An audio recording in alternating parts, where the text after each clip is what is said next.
الحمد لله رب العالمين وصلى الله وسلم على رسوله الكريم ونبيه الأمين وعلى آله وأصحابه أجمعين. أما بعد فأعوذ بالله من الشيطان الرجيم. بسم الله الرحمن الرحيم. فيه رجال يحبون أن يتطهروا والله يحب المطهرين. وقال الله تعالى وأنزلنا من السماء ماء طهورا. وقال رسول الله صلى الله عليه وسلم فيما أخرجه أصحاب السنن وجماهير المحدثين: لا صلاة إلا بالطهور. اللهم صل وسلم على النبي وعلى آله وأصحابه وبارك وصل وسلم عليه. بعض مسائل عمومی قبیل میں سے ہے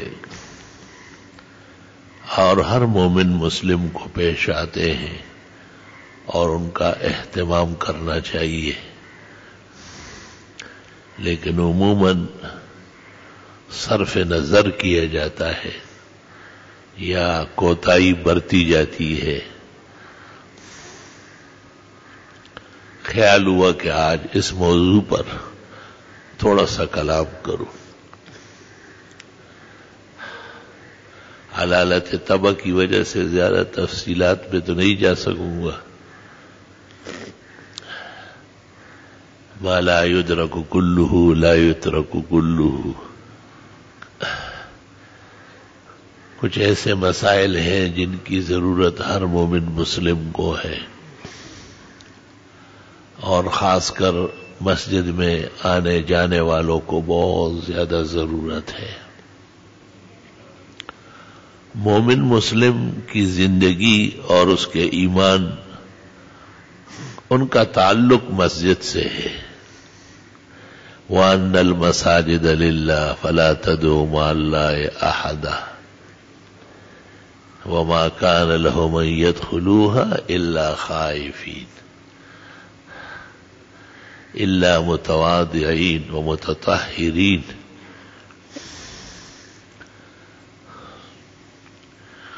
مسجد میں آنا جانا سعادت کی بات ہے. صحیح مسلم میں ہے: اذا رأيتم الرجل يتعاهد الى المسجد فاشهدوا له بالایمان. جب ایک شخص کو آپ نے دیکھا کہ وہ مسجد آتا جاتا ہے، آپ اس کے لیے گواہی دے کہ یہ صاحب ایمان ہے. نسائی میں ہے: فاشهدوا له بأنه من اہل الجنہ، اور یہ جنتی آدمی ہے.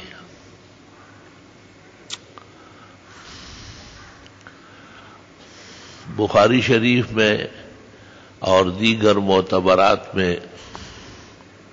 جن 7 آدمیوں کا تذکرہ ہے کہ قیامت کے دن وہ عرش کے سائے کے نیچے ہوں گے: الامام العادل، انصاف کرنے والا مسلمان فرمان روا، والشاب نشأ فی عبادت ربہ، وہ جوان جو جوانی سے ہی عبادت اور احتیاط کے در پہ ہو، ورجلان تحابا فی اللہ واجتمعا علیہ وتفرقا، اور وہ 2 آدمی جنہوں نے اللہ کے لیے محبت کی اور اسی پر قائم دائم رہے یہاں تک کہ موت پر جدا ہوئے. ورجل قلبه معلق بالمساجد، ان میں ایک شخص وہ بھی ہے کہ جس کا دل مسجد میں اٹکا ہوا ہو. ابھی آتے ہیں، ابھی جاتے ہیں، ابھی وقت ہو رہا ہے، ابھی جماعت قریب ہے، ابھی درس کا وقت ہے. اللہ تعالیٰ نے یہ سعادت بہت سارے مسلمانوں کو، خاص کر دینی طلباء کو عطا فرمایا ہے. ان کا تو گھر ہی مسجد ہے.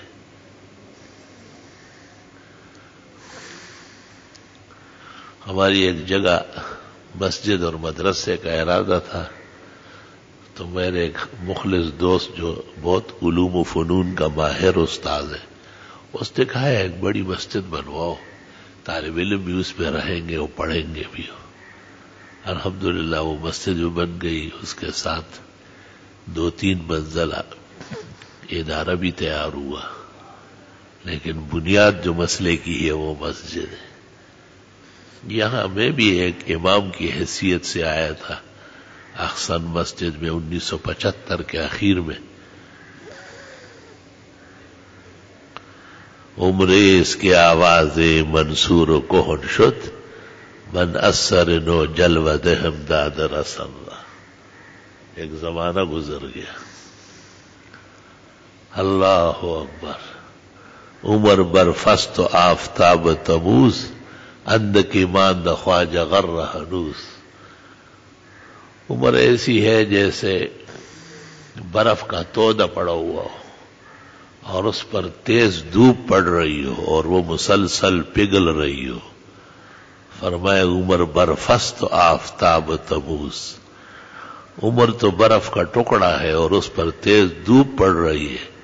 اور اندک ایمان دا خواجہ غر ہنوز، تھوڑا سا رہ گیا اور جناب ابھی تک غفلت میں ہے. ایک 50 رفت در خوابے مگری 5 روز دریابے. 50 سال تو ضائع کر لی، اب یہ 5 دن یا 5 لمحے یا 5 سال یا 5 مہینے جو باقی ہے اس کی قدر کر لو. عمر پوری تو ہوتی نہیں کسی کی. نہ پا عمر مڑے دلشتہ نہ پا مال، اور نہ پا مینہ سوک مڑی گی اور نہ پا سوال. علی حیدر جوشی وہی صفحان شیربانو کے 40 لا یشبعن عن 4. 4 چیزوں سے سیر نہیں ہوتی. اس نے 4 اس طرح ذکر کی کہ نہ پا عمر مڑے دلشتہ اور نہ پا مال، اور نہ پا مینہ سوک مڑی گی نہ پا سوال. نہ عمر سے کوئی سیر ہوتا ہے اور نہ مال سے سیر ہوتا ہے.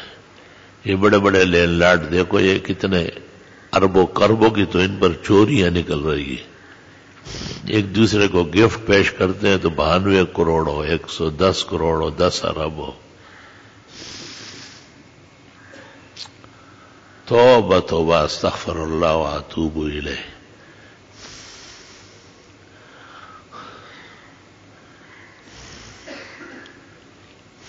سکندر ذوالقرنین جن کا نام مشہور ہے، یہ ابراہیم علیہ السلام کے زمانے کا ہے. اصل میں اس نام کے کئی بادشاہ گزرے ہیں، کچھ مسلمان کچھ غیر مسلم. قاہرہ سے متصل ایک بستی ہے، اس کا نام ہے اسکندریہ. یہ وہاں کا باشندہ تھا.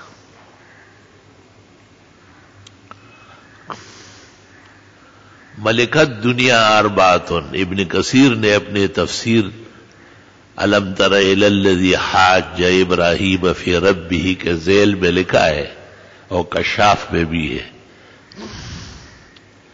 کہ ملکت دنیا اربعۃ، 4 آدمیوں نے پوری دنیا پر حکومت کی. اثنان مومنان و اثنان کافران. 2 مسلم تھے، سلیمان علیہ السلام اور سکندر ذوالقرنین، اور 2 کافر تھے، نمرود اور بخت نصر.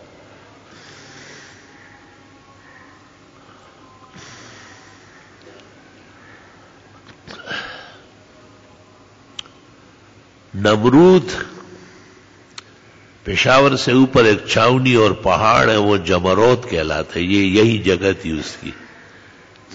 زبانوں کی تبدیلی سے حروف اوپر نیچے ہو جاتے ہیں. اور یہاں ایک 2 پہاڑ ہے، 6 میل تک اب بھی راک پڑا ہوا ہے. غالب گمانے کہ ابراہیم علیہ السلام کے لیے جو جھولا بنایا تھا آگ میں جھونکنے کے لیے یہی جگہ تھی، اور پوری دنیا میں اس کا نقشہ نہیں ہے.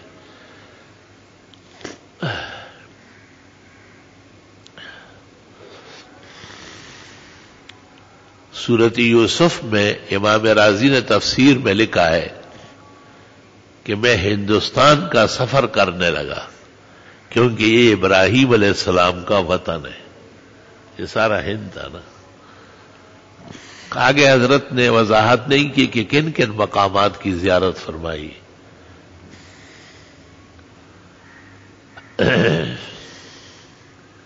ہندوستان میں ایک ہندوؤں کی قوم ہے، برہمن کہلاتے ہیں، ان کے ہاں پوجا نہیں ہے، بت نہیں ہے بالکل، اور وہ اپنے آپ کو پکے ابراہیمی کہتے ہیں کہ ہم ابراہیم علیہ السلام کے ماننے والے۔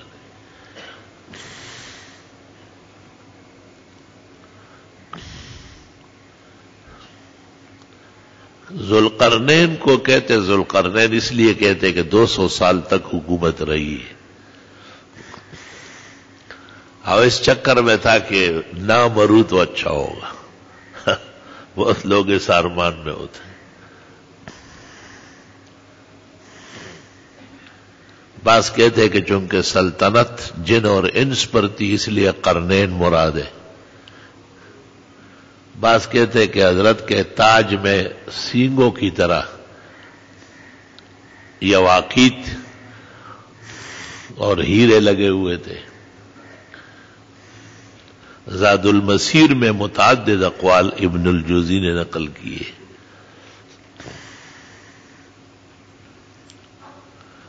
ابراہیم علیہ السلام کعبہ شریف داخل ہو رہے تھے اور ذوالقرنین وہاں سے نکل رہے تھے، باب کعبہ پر ملاقات الیک سلیک ہو گئی، بغل گیر ہو گئے، معلوم ہوتا ہے ایک دوسرے کو پہچانتے تھے۔ ابراہیم علیہ السلام نے پوچھا کہ کہاں کا ارادہ ہے؟ فرمایا آب حیات کے چشمے کا ٹائم ہو گیا، رخ معلوم نہیں ہے، پوری دنیا کو تلاش کرتا ہوں۔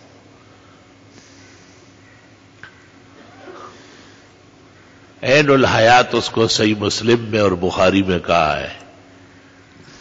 قلت فہم کی وجہ سے لوگ بعض مسائل تک پہنچ نہیں پاتے، سب چیزیں موجود ہوتی ہیں، اس کو خیال نہیں ہے۔ تو حضرت ابراہیم علیہ السلام نے کہا یہ میرا بھانجا ہے بلیا بن ملکہ، اس کو ساتھ رکھو، یہ عجائب و غرائب کا لبریز ہے، قابل آدمی، جو بعد میں خضر کے نام سے مشہور ہوئے، یہ حضرت کا بھانجا ہے۔ اس نے اس کو سیر و سیاحت کا وزیر مقرر کیا اور اپنا خاص الخاص بنایا۔ اس سرزمین پہ چلے گئے جہاں پر عین الحیات وہ چشمہ پھوٹ رہا تھا کہ جس سے پانی پینے کے بعد آدمی طویل عمر کے لیے زندہ رہ سکتا ہے۔ مورخین تو کہتے ہیں کہ قیامت سے پہلے اس کو موت ہی نہیں آئے گی، لیکن ذوالقرنین کچھ فاصلے پر تھے اور وہ چشمہ ابل گیا، زمین سے پانی اوپر آ گیا، اس کی علامات تھی وہ پوری ہو گئی۔ تو حضرت خضر نے بلیا بن ملکہ نے ان کو آواز دی، لیکن فاصلہ بہت زیادہ تھا اور ایسا کوئی ذریعہ نہیں ہوگا کہ ان کے لیے پانی محفوظ کر لیتے، تو خضر نے پی لیا۔ اس لیے فتاوی حدیثیہ میں ہے والجمہور علی انہ حی، خود شیخ الاسلام ابن تیمیہ کی رائے یہ ہے کہ خضر زندہ ہے، اور تو چھوڑو۔ مستقل ایک باب قائم کیا ہے شیخ الاسلام نے کہ کچھ لوگ کہتے ہیں کہ خضر اگر زندہ ہے تو رسول اکرم صلی اللہ علیہ وسلم کی خدمت میں کیوں نہیں آئے؟ تو ابن تیمیہ کہتے ہیں ھذا جہل کبیر۔ ایک جواب یہ دیا کہ موسیٰ علیہ السلام کے پاس بھی تو نہیں آئے، موسیٰ کو جانا پڑا ہے، اور دوسرا جواب یہ دیا کہ مسند امام شافعی میں موجود ہے کہ جنازے رسول میں شریک تھے اور ابو بکر عمر عثمان و علی کو تسلی دی۔ جب وہ چلے گئے تو ابو بکر صدیق نے کہا اخوکم خضر، یہ تمہارے بھائی خضر ہے۔ تو شیخ الاسلام ابن تیمیہ کہتے ہیں کہ جو جانتے ہیں ان کا اعتبار ہے، جو نہیں جانتے ان کا اعتبار نہیں۔ لا الہ الا اللہ.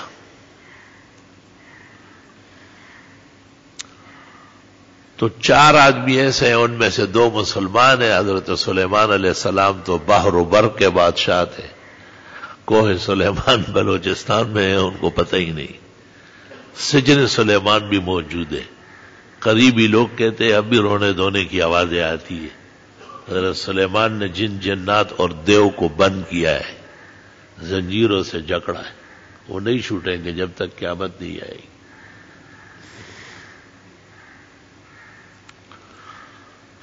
کاش کے علوم تفسیر کے ساتھ علماء تواریخ بھی دیکھتے تو دونوں کے جمع سے ایک حسین نقشہ سامنے آتا.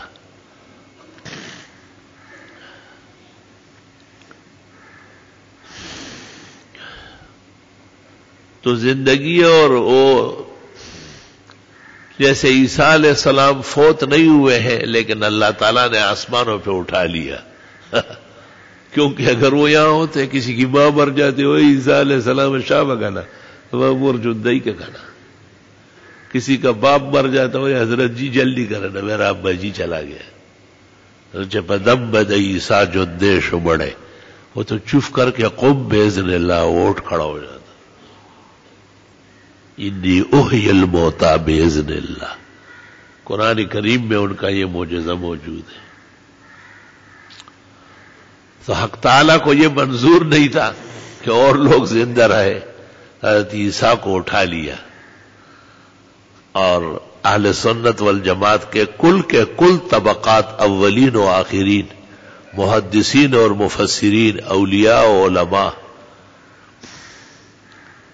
سب کے سب متفق ہے کہ عیسیٰ علیہ السلام عنصری حیات کے ساتھ، بشری وجود کے ساتھ، جسد مع روح آسمانوں پہ اٹھائے گئے جیسے تھے، اور اسی طرح ہی قرب قیامت میں اتریں گے. ابن المنذر نے اجماع میں لکھا ہے کہ حیات عیسیٰ کا منکر مسلمان نہیں رہ سکتا.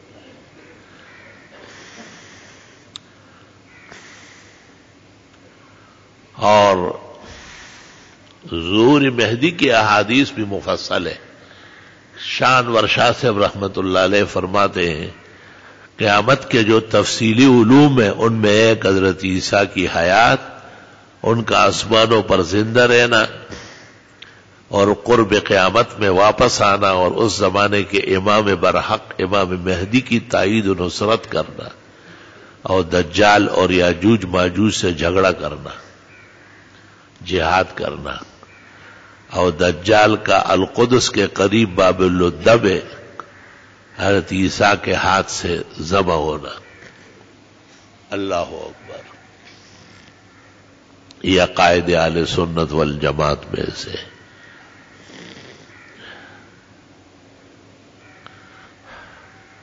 تو عیسیٰ علیہ السلام کو آسمان پہ اٹھا لیا اور خضر کو گم کر دیا. اب پتہ نہیں چلتا کہ رجال غیب میں سے ہے یا دوسرے مخلوقات کا روپ اختیار کر لیا.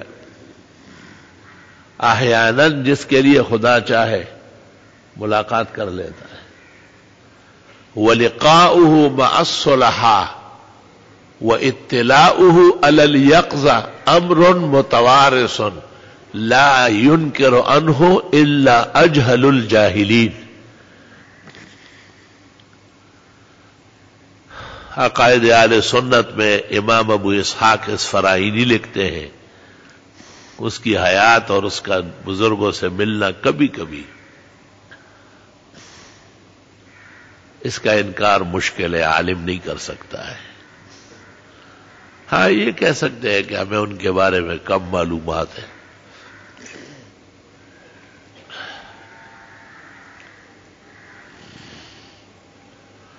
اللہ تعالیٰ کے فضل و کرم سے 4 مرتبہ ملاقات ہوئی ہے. ایک دفعہ میں نے بعض ایسی کتابیں دیکھی تھی، خاص کر روح المعانی بالاستیاب دیکھتا تھا. علامہ آلوسی پر ایک عجیب اثر ہے. وہ جب شروع ہوتا ہے تو انکار کرتا ہے، جب ختم کرتا ہے پھر اعتراف کرتا ہے. تو میں نے اس طرح کی کچھ باتیں کہی تو مجھ سے ملنے کے لیے ایک شخص آیا اور جب مجھے یقین ہوا کہ یہ خضر ہے تو مجھے کہا کہ شرم کرو، تم نے آج کیا کیا بیان کیا ہے؟ میں نے کہا میں رجوع کر لوں گا اگلے جمعے حیات خضر پر کلام کو، بالکل اسی طرح۔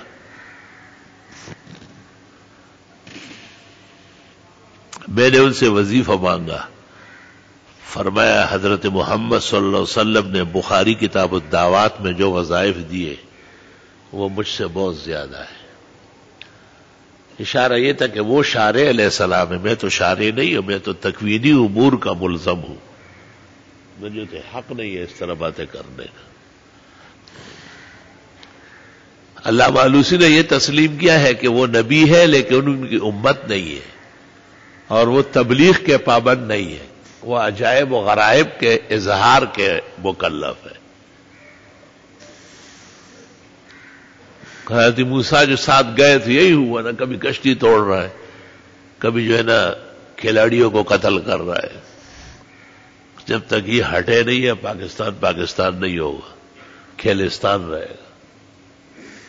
بڑے بڑے سودے یہی کر رہا ہے، اور کئی لوگوں کی دیواریں کڑی کر رہے ہیں جو ایسے بے مروت تھے کہ مہمان کا مہمانی بھی نہیں جانتے تھے۔ حضرت موسیٰ نے کہا کوئی ڈھنگ کا کام تو کرو، حضرت نے کہا آذا فراق و بینی ہو، بس اب نکلنا ہوگا۔ بخاری شریف میں ہے یہ واقعہ، رسول اللہ صلی اللہ علیہ وسلم نے بیان کیا اور فرمایا لوددنا لو صبر موسیٰ لبینا، ہماری خواہش تھی کہ حضرت موسیٰ تھوڑا اور صبر کر لیتے اور عجائب کھل جاتے۔ وہ تو عجائب کا مجموعہ تھا، جیسے جیسے گزرتا تھا کوئی نہ کوئی تماشا دکھاتا۔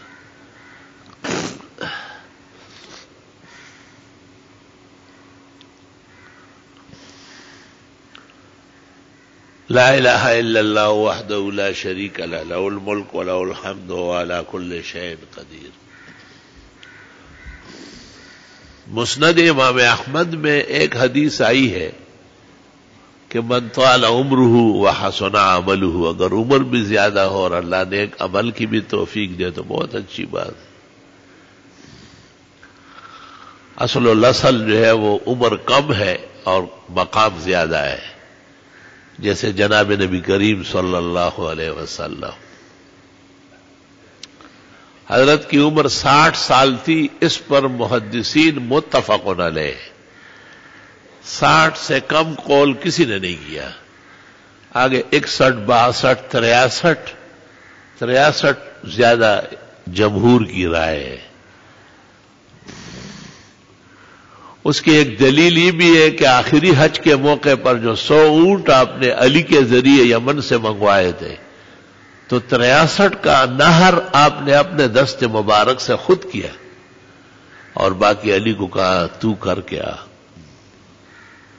علماء لکھتے ہر سال کے بدلے میں ایک اونٹ خیرات فرمایا، قربان کیا۔ ویسے اقوال تو اور بھی ہے، 64 65 66 67 69 تک کا قول ہے۔ اللہ اکبر کبیرہ۔ لیکن عجیب بات ہے کہ آپ کی امت قیامت تک ہے اور آپ کی شریعت بہت زیادہ محفوظ ہے، کوئی چیز بچ نہیں رہی۔ ہم یہی باتیں کر رہے تھے نا کہ بھئی مسجد آنا بہت بڑا احسان ہے اللہ تعالی کا۔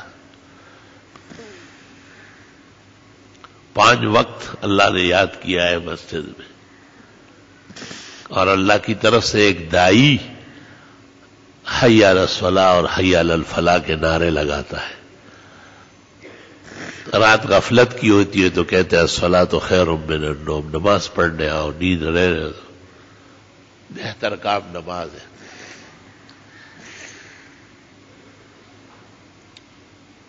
اللہ اکبر و کبیرہ۔ اور مسجد آنے کے کتنے بڑے زبردست آداب ہیں، کہتے دائیں پاؤں آگے کرو اور دعا پڑھ لو اللہ مفتح لی ابواب رحمتک۔ جوتا اتارنا پہلے بائیں سے ہے اور اس کو نیچے رکھو، اسی طرح جرابہ موزہ وہ پہلے بائیں سے اتارو، اتارنے میں بایاں پہلے ہے اور پہننے میں دایاں پہلے ہے۔ ایسا نہیں ہے کہ آپ دائیں سے اتارے مسجد میں داخل کریں پھر بایاں، یہ غلط طریقہ، خلاف سنت ہے۔ بخاری نے کتاب اللباس میں باب قائم کیا، یہ باب ہے کہ پہلے بائیں پیر سے جوتا اتارے اور وہ زمین پر رکھو، ففی اظہار العبودیہ، یہ بندگی کی ایک حکمت ہے کہ اسی مٹی سے پیدا ہے اور آخر کار یہی جاؤ گے، اس سے بچ نہیں سکتے۔ خوش قسمت ہوں گے اگر اس نے قبول کیا آپ کو اور جگہ مل گئی۔ کتنے ہیں جو جلس گئے اور کتنے ہیں جو ڈوب گئے اور کتنے ہیں جو بحر و بر میں غائب ہو گئے۔ بائیں پیر سے جوتا اتارو، یا اسی طرح موزہ جرابے کا بھی یہی سنت ہوا، اور وہ نیچے رکھو، پھر دائیں پیر سے اتارو اور مسجد میں داخل کرو۔ تھوڑا سا رکنا پڑنا چاہیے، سوچنا چاہیے کہ اس وقت مجھے امتی کی حیثیت سے کیا کرنا چاہیے۔ پاؤں داخل کرنے کے بعد کہو اللہم افتح لی ابواب رحمتک، اللہم صلی وسلم علی النبی، درود شریف بھی وارد ہے۔ اور پھر دائیں پاؤں آگے کر کے آگے بڑھتے رہو، پھر صفوں کی شکل میں بیٹھنا بہتر ہے، دائیں بائیں دائیں بائیں۔ جو لوگ پہلے سے صفوں میں بیٹھے ہوئے ان کو سلام علیکم نہ کریں، اس لیے نہیں بیٹھے ہوئے ہیں کہ لوگ آ کے ان کو سلام کریں، اور اگر کسی نے غلطی سے السلام علیکم کیا تو آپ جواب نہ دیں تاکہ اس کو غلطی کا احساس ہو جائے۔ یہ الیک سلیک کا وقت نہیں ہے۔ یہاں تو لوگ کھڑے ہو جاتے ہیں، میرے آنے پہ راستہ دیتے ہیں تو میں ان کو سلام پھر کرتا ہوں کہ صف تو رہی نہیں ہے، صفیں ٹوٹ گئی۔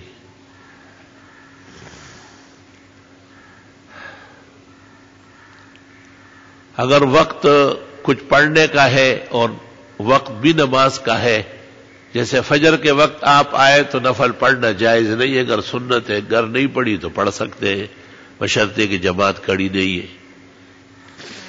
اگر جماعت کڑی ہو چکی ہے تو سائڈ پر پڑھو، اور وہ بھی اس وقت کہ دوسری رکعت کا رکوع ملنے کا امکان ہو، ہدایہ ما شروع المعتبرہ وہو المفتیٰ بہ۔ اگر دوسری رکعت کا رکوع بھی نکل سکتا ہے، اندیشہ ہے، تو پھر سنت فجر چھوڑ دو۔ سورج نکلنے کے بعد امام اعظم کے ہاں تو نہ نماز کے بعد ہے نہ سورج نکلنے کے بعد ہے۔ قال الحسن ان صلاہما فحسن، حسن ابن زیاد نے روایت کی ہے کہ سورج نکلنے کے بعد پڑھ لے، بہتر ہے، لیکن نماز سے متصل نہیں ہے کہ نماز سے فارغ ہوئے اور آپ سنت فجر پڑھ لے۔ ایسے شخص پر پیغمبر حیران رہ گئے اور اس کو کہا صلاتان معا، ایک نماز پڑھی پھر پڑھ رہے ہو؟ اس نے کہا میری 2 رکعت رہ گئی تھی۔ آپ نے کہا فلا اذن، آئندہ یہ کام بھی نہ کرنا۔ ترمذی شریف۔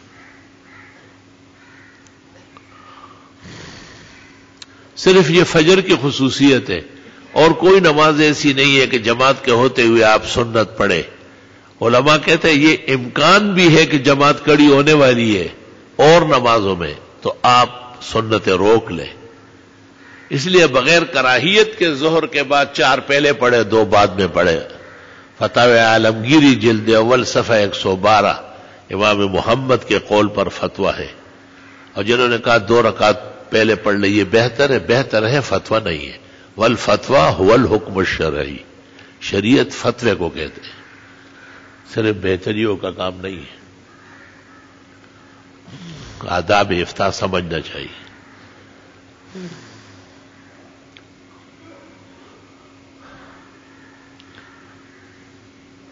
جو لوگ صفوں میں بیٹھ جاتے ہیں اور جماعت کا انتظار کرتے ہیں اور پہلے سے آ چکے ہوتے ہیں، وہ بہت خوش قسمت لوگ ہیں، وہ بہت پیارے لوگ ہیں۔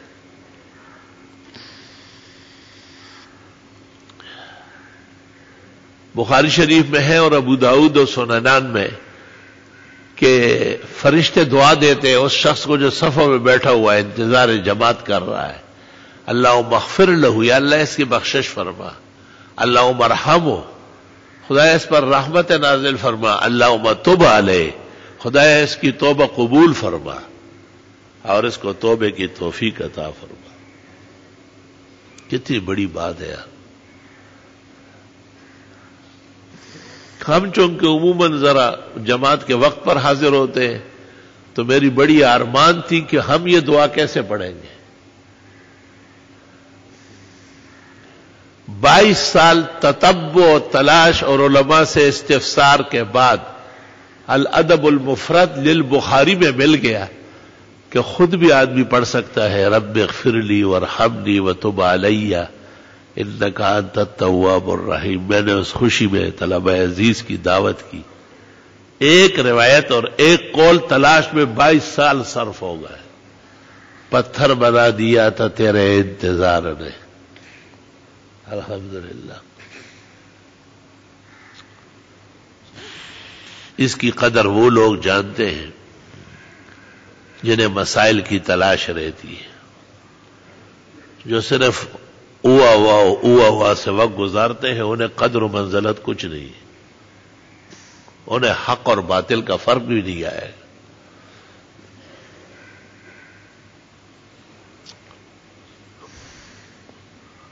استاذ گرامی قدر محدث العالم شارح البخاری و ترمذی حضرت مولانا محمد یوسف صاحب بنوری رحمت اللہ علیہ نے معارف السنن جلد 36 میں لکھا ہے نا کہ میں نے کتنی راتیں کاٹی، کتنے ہزار صفحات دیکھے ہیں، کتنے کتب خانے کنگالے ہیں، اور پھر میں نے معارف السنن ترتیب دیا ہے۔ ہزاروں سال نرگس اپنی بے نوری پہ روتی ہے اور بڑی مشکل سے ہوتا ہے چمن میں دیدور پیدا۔ اللہ اکبر و کبیرہ۔ تو جو مسجد میں پہلے سے آ کے بیٹھے ہوئے ہو یا دیر سے آئے، وہ بھی دعا پڑھا کرے رب اغفر لی وارحمنی وتب علی انک انت التواب الرحیم۔ عبداللہ ابن عمر کی روایت ہے، مجاہد ان ابن عمر اور نافع ان ابن عمر، اور دونوں بیان کرتے ہیں کہ رسول اللہ صلی اللہ علیہ وسلم جب اٹھتے تھے کسی مجلس سے تو 100 مرتبہ یہ پڑھ لیتے تھے، جب 100 مرتبہ پورے ہو جاتے تھے تو آپ روانہ ہو جاتے۔ اللہم صلی وسلم علیہ، خدا کے درود و سلام و ہمارے پاک نبی پر جس نے کامل و اکمل رہنمائی ہمیں چھوڑی۔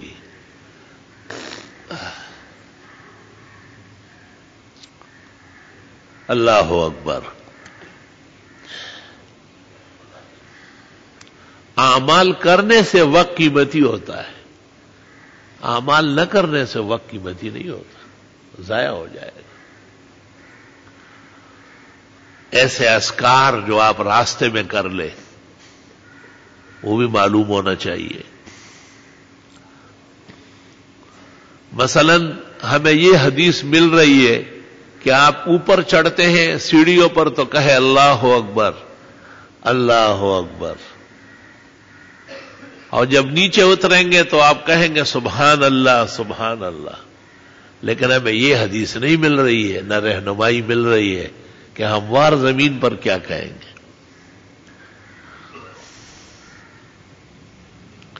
عقل سلیم چاہتی ہے، قیاس شرعی تقاضا کرتا ہے کہ الحمدللہ پڑھ لے، خدایا ہموار زمین ہے، کوئی لڑکن نہیں ہے، کوئی کھڈا نہیں ہے، کوئی پریشانی نہیں ہے، لیکن روایت کا ملنا ضروری ہے۔ سند تب ملے گی جب پیغمبر نے کہا ہو۔ ہماری تحقیق اور خیال کا خدا پابند نہیں ہے کہ ہمیں اجر دے، وہ مجتہد کا مقام ہے۔ وہ مجتہدین نے جو مسائل مستنبط کیے ہیں انشاءاللہ تعالی اس پر اجر ملے گا۔ وہ دین کے ستون ہیں اور وہ ابہر ہے، بڑے بڑے سمندر ہیں، اور ان کے وجود سے تکمیل اسلام کا مظاہرہ ہوا ہے۔ مقلد کو یہ حق مشکل سے ملے گا۔ ایسے بہت سارے مسائل ہیں، مثلا ایک مسئلہ یہ ہے کہ جناب نبی کریم صلی اللہ علیہ وسلم عشاء کی نماز سے فارغ ہو کر جب گھر تشریف لے جاتے تو آپ 8 رکعت پڑھتے تھے، 4 رکعت پھر 4 رکعت. اور بی بی صاحبہ ام المومنین حضرت عائشہ فرماتی ہے فلا تسأل عن حسنہن وطولہن، پوچھئے نہیں نا کتنی خوبصورت نماز تھی، کتنی لمبی نماز تھی. تو محدثین کہتے ہیں کہ رات کے نوافل 2 افضل ہے، تراویح 2 ہے، اوابین 2 ہے، تہجد 2 ہے. میں جب 1984 میں اپنے بزرگوں کے ساتھ جیل میں تھا، گارو ریسٹ ہاؤس میں، تو حضرت مولانا سلیم اللہ خان صاحب رحمت اللہ علیہ نے مجھے کہا تھا کہ تم 2 پڑھتے ہو؟ میں نے کہا جی حضرت. کہ نہیں یہ تو 4 ہے. تو میں نے کہا اچھا. وہ بھی محدث تھے، استاد الاساتذہ اور فخر العالم تھے. میں نے ان کے کہنے پر 4 پڑھنا شروع کیا تو ذائقہ اور سکون بڑھ گیا.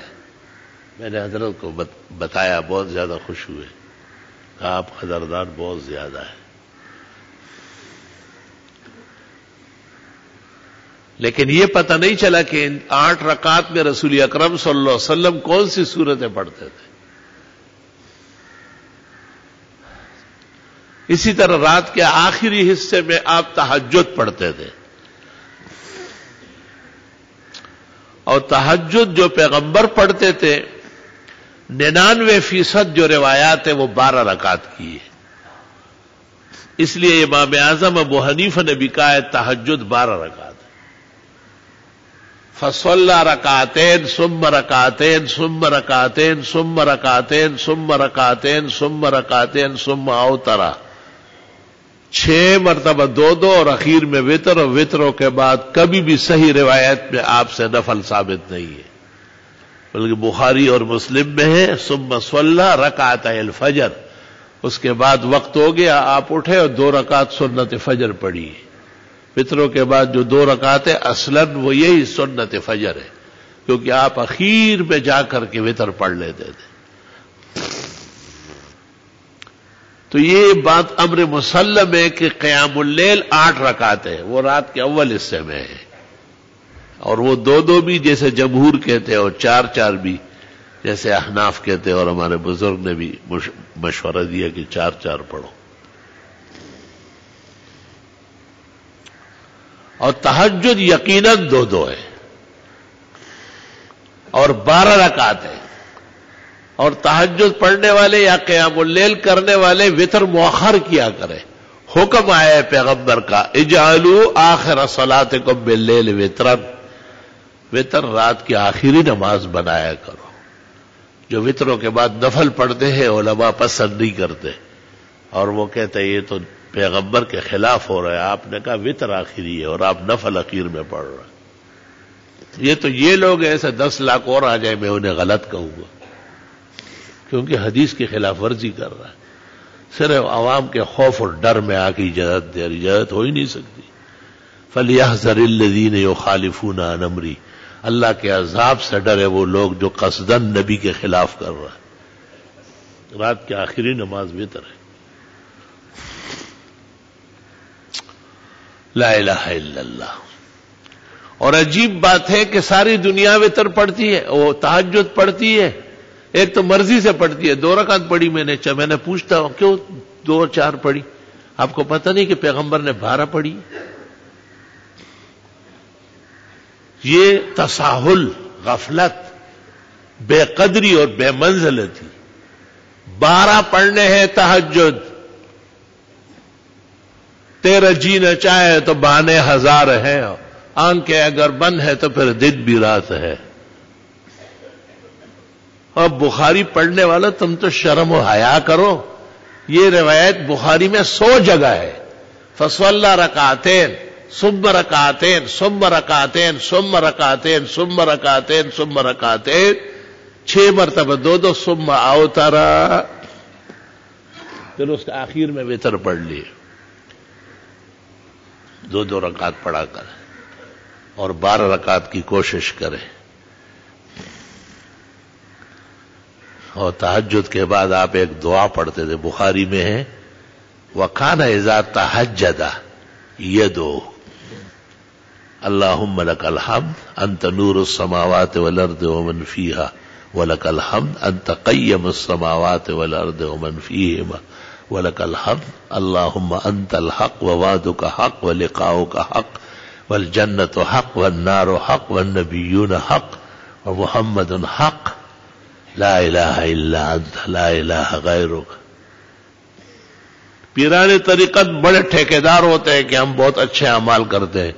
میں اکثر پیر دستگیر سے پوچھتا ہوں تہجد کی دعا سناؤ قسم بخدے کو اورولیش نہ خواہ سے بجاجی پیران دی باجے کا گول والا پیران دی شاپ کی پرات دی التجار هم الفجار نہ سے پیران دی ماں یوانا پینزکی. اعمال کے ذریعے شیخ عبد القادر کہتے ہیں لا بد للشیخ من 5 خصال، پیر بننے کے لیے 5 صفات چاہیے. وَإِلَّا فَدَجَّالُ ابْنُ دَجَّالِ. دیکھیے حضرت پر جو کتاب لکھی عبد القادر تمیمی نے الیواقیت والجواہر فی ترجمت الشیخ عبد القادر. الحمدللہ صفات پیدا کرے، دکان کھولنے کی ضرورت نہیں ہے. مشک آس کے خود ببوید نہ کہ اتار بگوید. مجھے کہتے ہیں فلاں پیر سے بیعت نہیں ہوئے، میں نے کہا وہ مجھ سے بیعت ہو جائے. آغا دے راشی مانا دے طریقہ کی چی سنت وطاو خیر دے با ماتا سکھائی ہوئے خوار بدگار دے جہان خواران. ایک بات تو یہ ہے کہ تہجد کی دعا ہمارے طلب عزیز کو آج محرمہ کی مناسبت سے طالب علم آ گئے. اللہ ان کے درجات بلند کرے، اجر تو پورا ملے گا. اینڈ ٹائم پر مولانا کا فون آیا، طبیعت بہت ناساز ہے. اور قدرت دیکھو کہ اس وقت میری طبیعت بھی خراب تھی، میں ان سے لڑنے لگا تھا کہ لیکن میری بھی طبیعت خراب تھی، اور اتنی خراب تھی کہ شاید آج جمعہ انور شاہ پڑا ہے. تو میں نے کہا جب تم اپنے بستر پہ لیٹے ہوئے بیمار ہو تو مولانا جن پر پورے پاکستان و امت کا غم ہے انہیں عذر نہیں ہو سکتا. انہیں سارا انتظام ہو چکا کیونکہ جب مولانا آئیں گے تو ان کے ساتھ لشکر بھی ہوگا جمعیت والوں کا. آغا خو بیا اگڑا باگڑا بودی ہاں خاص بخری. لا الہ الا اللہ توبہ استغفر اللہ. طالب علم بہت آئے ہیں غریب، اللہ ان کی آمد مبارک فرمائے. ہمارا سرمایہ ہے حضرت اقدس مفتی محمود کا فورس ہے، اور اسی شوربے میں مولانا بھی نوالہ لگاتے ہیں. اور الولد سر لابیہ کا بہترین مصداق ہے. اللہ ان کی عمر میں برکت دے. شکوے شکایت تو ہوتی رہتی ہے اپنے لوگوں سے، یاد تو ہم کو کیا عذر و شکوا ہی صحیح، اور اہل قربت سے شکایات چلی آتی. جن سے اپنائی ہے تو ان سے کہتے یہ کیوں نہیں کہا ہے، ایسا ابھی تک کیوں نہیں کرایا، جمعہ کیوں بحال نہیں کرایا، تو خالی نواز شریف کو گھر لے کے چلتا ہے. یہ بتاؤں گا اس کو دا ملاقات ہوتی دا پارا ہے جمعہ پہ نافذ اگر نیرو خیر رشتہ. تو آگے ہر شخص کا اپنا عذر ہے. ہم بند کمرے میں بیٹھ کر اپنی مسجد میں اپنے دوستوں کے معتقدین کے لیے وہ تو ہمارے بہت ہی پیارے ہیں، لیکن مولانا کے مقابلے میں تو بڑے بڑے ناسور ہیں، بڑے بڑے دجال ہیں، بڑے بڑے قذاب ہیں، اور دوسروں کے اعلی کار لوگ ہیں تو ان کو بہت مشکلات ہے. اللہ ان کی مشکلات میں بھی ان کو فتح فرمائے. اور یہی گفتگو میں نے بس کی ہے. تو ایسے ہی طالب علموں کی مناسبت سے طالب علمانہ گفتگو کی. میں نے کہا یہ پیارے پیارے آئے ہوئے نور برس رہا ہے اکثر علوم میں. اللہ ان کی آمد ہمیشہ مبارک فرمائے اور اجر پورا ملے گا انشاءاللہ. وآخر دعوانا الحمدللہ.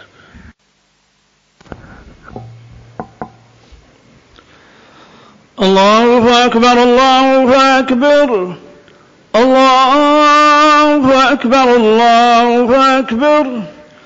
اشہد ان لا الہ الا اللہ اشہد ان لا الہ الا اللہ أشهد أن محمدا رسول الله أشهد أن محمدا رسول الله حي على الصلاة حي على الصلاة حي على الفلاح حي على الفلاح الله أكبر الله أكبر لا إله إلا الله. الحمد لله جل وعلا الذي خلق الأرض والسماوات العلى وهو الله في الأرض إله وإله في السماء الرحمن على العرش استوى له ما بين أيدينا وما خلفنا وما تحت الثرى الذي جعل القمر نورا والشمس ضياء ألا له الخلق والأمر تبارك وتعالى وصلى الله وسلم على رسوله المصطفى ونبيه المجتبى وأمينه على وحي السماء وعلى آله النجبى وأصحابه الأتقياء أفضل الخلائق بعد الأنبياء ومن بهديهم اقتدى وبآثارهم اقتفى من المفسرين والمحدثين والفقهاء إلى يوم الجزاء.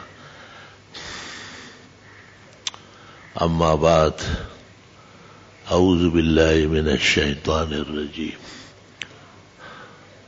إن الله اصطفى لكم الدين فلا تموتن إلا وأنتم مسلمون.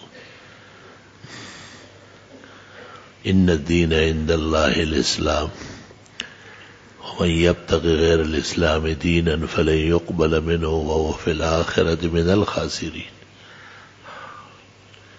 اليوم أكملت لكم دينكم وأتممت عليكم نعمتي ورضيت لكم الإسلام دينا. وأخرج البخاري ومسلم في صحيحيهما عن أبي سعيد الخدري رضي الله تعالى عنه قال قال رسول الله صلى الله عليه وسلم الدين النصيحة. قيل لمن يا رسول الله؟ قال لله ولرسوله ولأئمتهم. بارك الله لنا ولكم في القرآن العظيم ونفعنا وإياكم بالآيات والذكر الحكيم. إنه تعالى جواد قديم كريم ملك بر ورب رؤوف رحيم.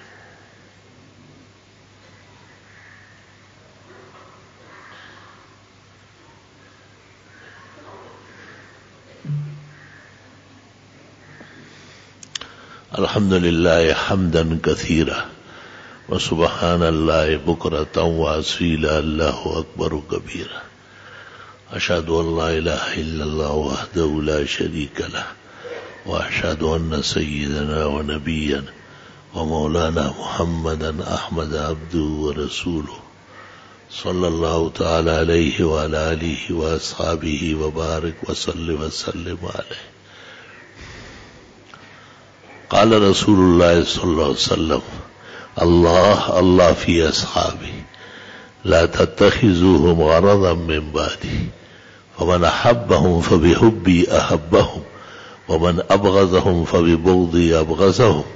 خير القرون قرني ثم الذين يلونهم ثم الذين يلونهم.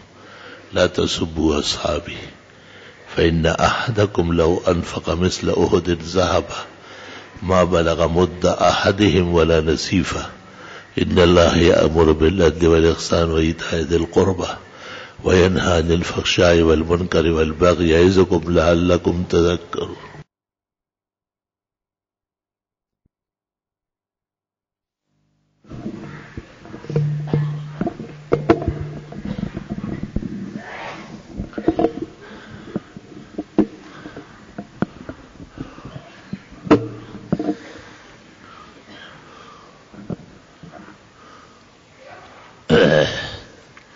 بسم اللہ الرحمن الرحیم.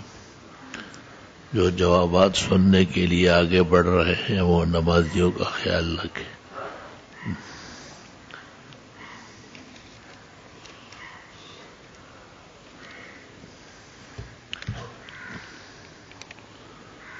بڑی دعا دی، اللہ جزائے خیر دے. انور شاہ کو بھی سب کو.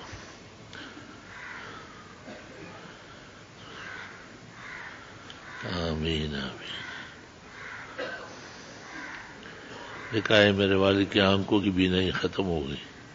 والدہ صاحبہ کو دائیں طرف سے فالج. اللہ ہر دونوں کو صحت زندگی عطا فرمائے.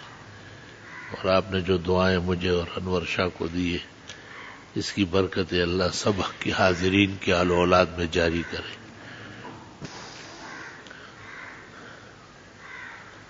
حضرت عمرانین یعنی موسیٰ علیہ السلام کے والد کا نام بھی عمران ہے اور بی بی مریم کے والد کا نام بھی عمران ہے. تفسیر مدارک میں ہے کہ دونوں میں 1800 سال کی مسافت ہے. یہی آل عمران میں لکھا ہے مدارک میں. صلاۃ تسبیح کی نماز پڑھنے کی کیا فضیلت ہے؟ کہتے عمر بھر کے گناہ معاف ہو جاتے ہیں. اور یہ نماز وہ ہر رکعت میں 75 مرتبہ تسبیح پڑھنی ہوتی ہے سبحان اللہ کی. حضرت شیخ نے فضائل ذکر میں ذکر کیا ہے تبلیغ نصاب میں، اس سے طریقہ سمجھ لو.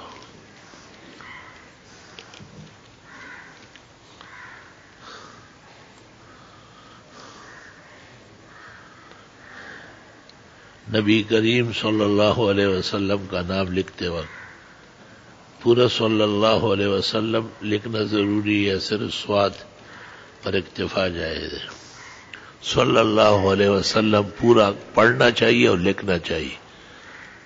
قیل اول من رمز قطعت یدہ. مولانا یوسف صاحب بنوری معارف السنن درود السلام میں لکھتے ہیں کہ جس نے سب سے پہلے یہ چھوٹا اشارہ دیا تھا درود کی جگہ اس کا ہاتھ کاٹا گیا تھا. ناپسندیدہ بات ہے.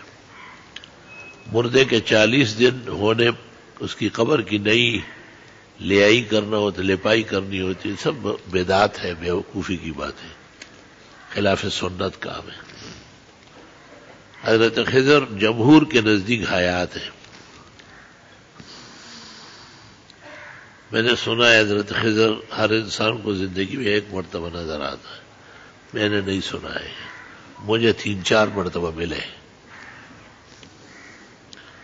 تمام ناموں میں سب سے بہترین نام کون سے ہیں؟ عبداللہ اور عبد الرحمن.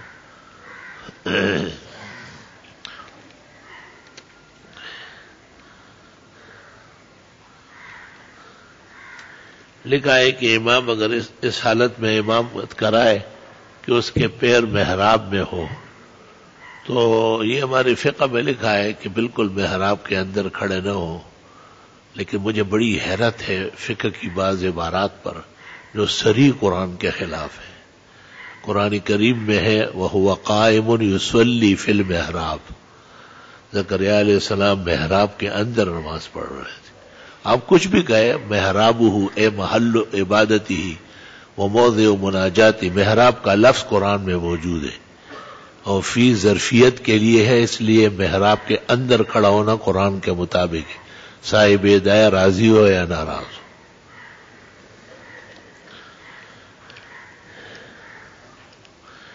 مولانا تقی عثمانی کا آسان ترجمہ 3 جلدوں میں ہے. مولانا مسلسل اصلاحات کر رہا ہے، جہاں جہاں سے اطلاع ملتی ہے کہ یہ غلطی ہے وہ ٹھیک کر رہے ہیں اس کو.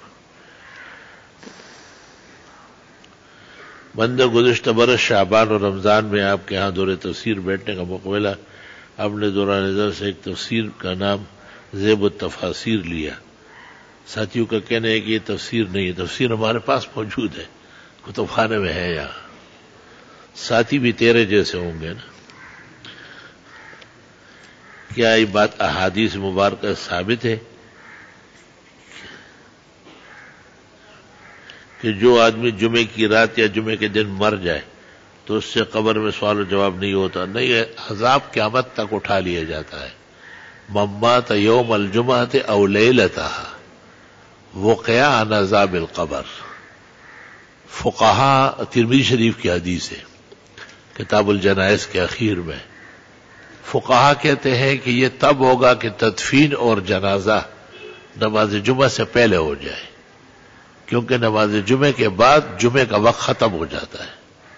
فتاوی شام میں، الجوہرہ میں در مختار میں، غایہ میں، نیل میں تمام معتبرات بری پڑی. خاندانی منصوبے متعلق شریعت کا کیا حکم ہے؟ بہرحال خاندانی منصوبہ بندی تو نسل بندی یا اولاد کی نسل روکنا تو شرعاً جائز نہیں ہے. اگر یہ پتہ چلے کہ کچھ بیماری لاحق ہو رہی ہے یا خاتون کی جان خطرے میں ہے تو وہ ایک علیحدہ بات ہے. باقی علی الاطلاق تو اس قسم کی چیزوں کا فتویٰ کوئی بھی دے غلطی کرے گا.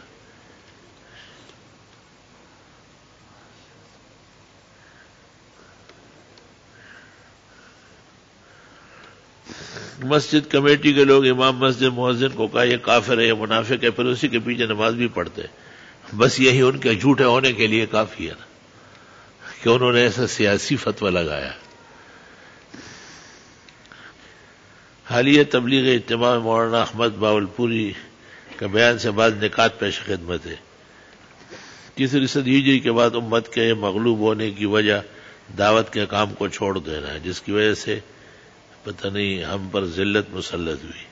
جتنے مجاہدین آج کل موجود ہیں اتنے کثیر تعداد میں کسی دور میں بھی نہیں تھے، مگر پھر بھی وہ مار کھا رہے ہیں. صرف دعوت کے کام پر اللہ کی طرف سے نصرت کا وعدہ ہے. دعوت کے علاوہ کسی بھی کام اور عمل پر اللہ تعالیٰ نے نصرت کا وعدہ نہیں فرمایا. آج کل وہ فتح جو پتہ نہیں مناتے، فتح کے علاوہ علاقہ سنبھال نہیں سکتے. بہرحال یہ ایک احتیاطات بتائیے.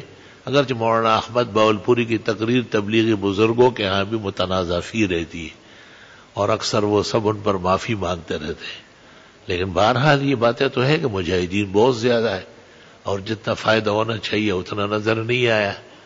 بہت ہی زیادہ قسمہ پرسی میں ہے اور نصرت دعوت اللہ پر اللہ کا وعدہ ہے. تمام انبیاء دائی تھے، لیکن سوال یہ کہ کیا تبلیغ بھی دعوت کی حصہ ہے یا وہ دعوت کیا چیز تھی؟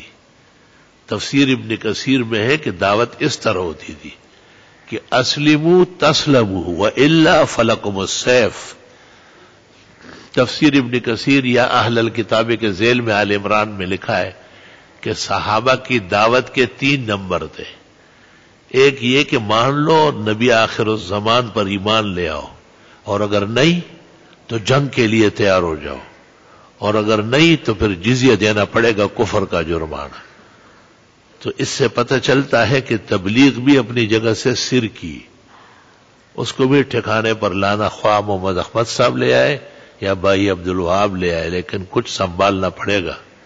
اس طرح نہیں ہے جیسے آپ نے بے لگام چھوڑے ہوئے. چونکہ 15ویں صدی ہے اور بہت زیادہ افتادگی ہے اور اسلام اور اسلامی روایات بہت ہی خطرے میں ہے، تو علماء دین اس موجودہ تبلیغ سے بھی اتفاق کرتے ہیں کہ کم از کم لوگوں کو نماز سکھاتے ہیں، مسجدوں میں بلاتے ہیں. آگے مسائل ہم سمجھا دیں گے انشاءاللہ تعالی. اس لیے تبلیغ کا وجود برقرار رکھنا اور اس کے لیے دعا کرنا اور اس میں شرکت کرنا بھی ضروری ہے. اور اصلاح سے کوئی خالی نہیں ہے، اصلاح کے سب محتاج ہے سوائے رسول اور نبی کی. آپ سے 4 مرتبہ سنا ہے کہ حلال جنسات چیزیں حرام چیزوں کی تفصیل معلوم کرنا ہے. اصل میں یہ کسائی سے پوچھنا پڑے گا، میں نے ابھی کسائی والا کام شروع نہیں کیا ہے. کچھ دنوں میں انشاءاللہ اس میں پتہ نہیں وہ پتا ہے اور پھونکنا ہے اور خوشی ہے اور ذکر ہے اور یہ سب چیزیں ہیں نا. چلو اگلے جمعے میں ساتھ لے کے آ جاؤں گا. آج طبیعت صحیح نہیں تھی، معاف فرماؤ. اگلے جمعے میں لکھ کے لاؤں گا. میں بہت پریشان ہوں، پچھلے 2 مہینے سے ملازمت نہیں ہے، بہت جگہ درخواستیں دی ہے مگر کوئی جواب نہیں ہے. اللہ آپ کے لیے بہترین عزت کی وسیع رزق اور روزی کا انتظام فرمائے. آپ کثرت سے استغفار کریں نا، کم از کم یومیہ 1200 تو کریں، اور 12,000 جب پورے ہوں گے تو انشاءاللہ تیر نشانے پر رہے گا.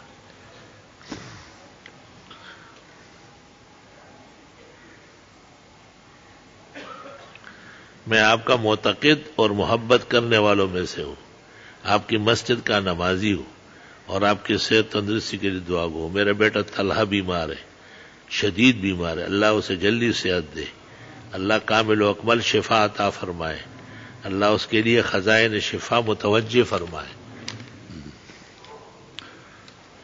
حضرت صاحب 4 سال کی بچی کو کینسر ہے، آپ سے خصوصی دعا، اللہ جزائے خیر دے، خدا تعالی آپ کی آنکھیں ٹھنڈی کرے، وہ چھوٹی معصوم بچی کو اس موذی بلا سے جلدی نجات عطا فرمائے۔ لاکھ بار دعا کریں گے، کیوں نہیں کریں گے؟ حضرت صاحب کو اللہ خیر والی برکت والی زندگی عطا فرمائے۔ اللہ آپ سے آپ کے لاڈلے انور شاہ آپ کی طرح دین کی خدمت لے، اور اللہ اس ادارے کو تا قیامت آباد رکھے اور دین کا یہ کام جاری رہے۔ حضرت صاحب میرے والد صاحب کو 8 مہینے سے فالج ہوا ہے، بہت پریشان ہے، اللہ رب العالمین ان کو صحت دے، خدا تعالیٰ آپ کی اور ان کی پریشانی دور فرمائے۔ آپ اللہ والوں سے درخواست کریں کہ میرے والد کو خاص دعا کرے ضرور۔ میں تمام نمازیوں سے درخواست کرتا ہوں کہ تمام بیماروں کے لیے خاص کر اس دوست کے والد کی صحت کے لیے سب دعا فرمائے کہ اللہ انہیں صحت دے، شفا دے، جلدی فالج دور فرمائے، قائم اور کامل و قائم صحت نصیب فرمائے۔ الحمدللہ رب العالمین، اللہم صل وسلم علی النبی وعلی آلہ واصحابہ وبارک وسلم وسلم علیہ۔ اللہم انا نسألک العفو والعافیہ فی الدنیا والآخرہ۔ اللہم انا نعوذ بک من جمیع المحن والفتن ما ظہر منها وما بطن۔ تمام بیماروں کے لیے صحت شفا کی دعا کی درخواست ہے، اور اللہ تعالیٰ تمام بیماروں کو، خاص کر جنہوں نے آپ اور ہم سے دعا کی درخواست کی ہے، اللہ جلدی انہیں صحت شفا عطا فرمائے۔ اللہم قد قلت وقولک الحق وننزل من القرآن ما هو شفاء ورحمة للمؤمنین۔ اللہم قد قلت وقولک الحق وله ما سکن فی اللیل والنہار وهو السمیع العلیم۔ اللہم قد قلت وقولک الحق واذا مرضت فهو یشفین۔ اللہم قد قلت وقولک الحق فیہ شفاء للناس۔ اللہ ان تمام لوگوں کو شفا دے، رحمت نازل فرمائے، دوائیاں، علاج، آپریشن اور تدابیر مؤثر بنا لے، عاجز اور فقیر کو بھی کمال صحت، شفا، تندرستی اور سلامتی نصیب فرمائے۔ جن مخلصین نے محمد انور شاہ و احسن کے لیے دعائیں کی، اللہ ان کے آل و اولاد کے ذریعے بھی ان کی آنکھیں ٹھنڈی فرمائے، ان کا دل پرسکون فرمائے، ان کا مستقبل روشن فرمائے، اور ان سے اور ہم سے ہر بلا اور مرض، ہر مصیبت و فتنہ، ہر سازش اور پریشانی حق تعالیٰ اپنے خاص فضل و احسان سے رفع دفع فرمائے۔ اللہ تعالیٰ انجام و عاقبت بخیر و عافیت فرمائے۔ صلی اللہ تعالیٰ علیہ وسلم۔ ہمارے منصور صاحب کی آنکھوں کا آپریشن ہوا ہے، دعا فرمائے اللہ ان کی آنکھوں کی روشنی کامل فرمائے، اللہ ان کا نور مبین فرمائے، اور ان کے والد ہمارے بزرگ اور ہمارے جامعہ کے صدر حاجی محمد عثمان صاحب بھی بیمار رہتے ہیں، دعا فرمائے اللہ انہیں بھی ہر طرح کے خطروں سے اور بیماریوں سے نجات عطا فرمائے، کامل و اکمل شفا نصیب فرمائے۔ ایسے جتنے لوگ جو ہم سے دعا کی درخواست کرتے یا کرنے والے تھے، اللہ ان سب کو صحت، شفا اور جو ان کا مطلوب ہے اپنے آسان سے اور نہایت باوقار خزانوں سے وقت قریب میں نصیب فرمائے۔ صلی اللہ علیہ وسلم۔